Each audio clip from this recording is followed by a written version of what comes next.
And what is really there to say? It really is about being in the middle of the moment.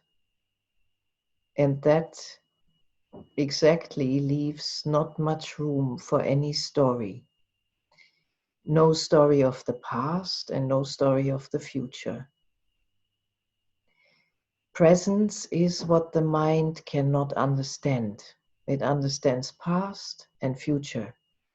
It doesn't understand presence in the moment. And in gathering one's energy again and again to focus to what is here right now,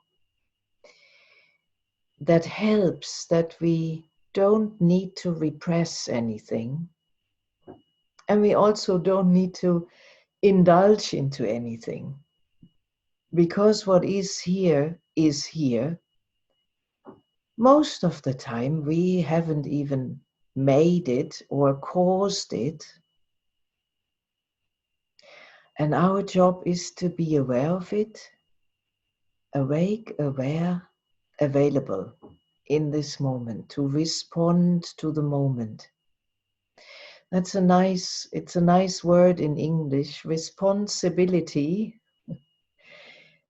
I know it's spelled with an I, responsibility, but it's responsibility. It's an ability to respond to the moment in the moment. That is true responsibility.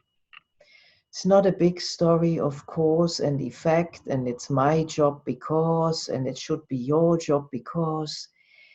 It's when we are here with all our light and our natural capacity, our intelligence, our ability to be in an attunement with the vibration of life. When we are simply here, then we can respond to the moment.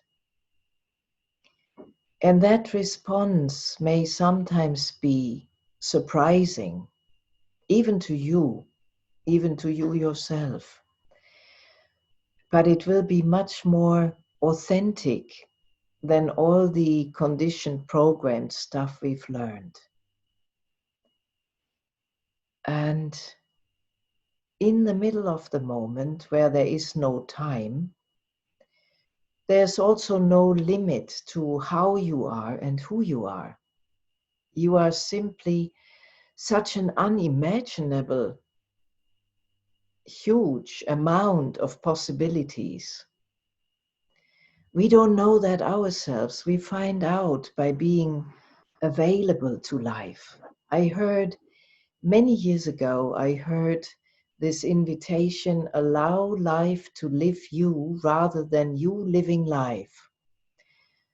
And I thought, oh, that's cool. That's really sounds very relaxing.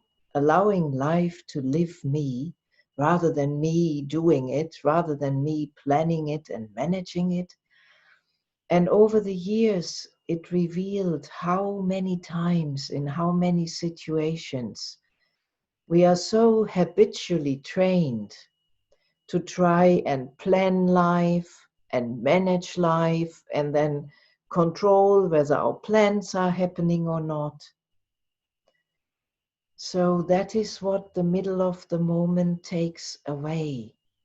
The management, the control management of life. That is why it's scary. It takes the controller away.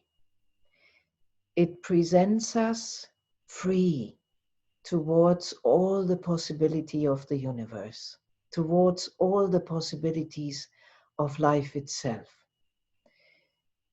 And yes, in practical daily life, we are supposed to make choices, we are supposed to make decisions, and we experience life ever changing every day. And that is what all this spiritual journey can be about, that it helps to become clear who is this singularity, who is this identity moving through the daily life with all its challenges. Who is that truly as a being in the moment, and how is it programmed? What does it need to function smoothly? So there are these two seemingly contradictions. The mind believes there is a contradiction between your divinity and your humaneness, the Buddha in you, the spiritual being, and that normal daily life idiot that makes all its mistakes and doesn't know what to do, is sometimes helpless and experiences all the human feelings. And I believe that as long as this human incarnation, this body mind machine is alive, there will be experience, human experience of all the varieties. And it's not our job to judge that or to get rid of certain features, like I shouldn't get angry anymore, I shouldn't be sad anymore, I have so much meditation, I should be more in equanimity emotionally when this and that happens. There are all these spiritual drivers, I call them, that occur in our minds. The longer we are on the path, we start expecting all kinds of impossible things from ourselves because we are actually not doing any of this. It happens to us. The human experience happens to us in the way it happens. And it's our job to be here, awake, aware, available. And take it always from here, from this one thing at a time. And out of that comes the next thing. And yes, sure, we have jobs or we have Zoom meetings to schedule. There is reason that makes us think about the future as a play. We don't need to take that very seriously. We can play with it all. And yet again and again and again, coming here, coming back to this moment and back to this inner home. That inner home that you get more and more in touch with every time you just take a few minutes to relax. Every time you take a moment to focus inside, listen inside. Listen into nothing or listen to the sounds inside, whether they are voices or just presence vibration. Simply focusing to that space inside where you feel at home, where you feel held, where you can become calm and quiet.